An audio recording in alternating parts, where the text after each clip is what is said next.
কি কি এত হাসির কি আছে? বদনাতে তো প্রয়োজনীয় জিনিস সবার লাগে। আপনার লাগে না, তোমাদের লাগে না নাকি? বুঝলাম না, এই শুরু করে দিস।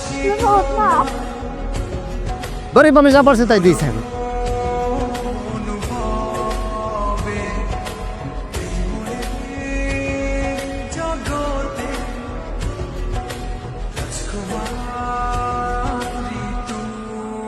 তুমি বারবার আমাকে কেন কল দিচ্ছ? দেখো, আমার তো মন মানছে না। শুনলাম কাজও নাকি চলে এসেছে। এই কখন পালাবা? আমি কি তোমাকে একবারও বলেছি যে আমি পালাবো? প্রিয়া, আমি কিন্তু তোমাকে ছাড়া বাঁচবো না। তুমি আমাকে ছাড়া বাঁচবে না, আর আমরা যদি দুজনেই পালাই তাহলে আমাদের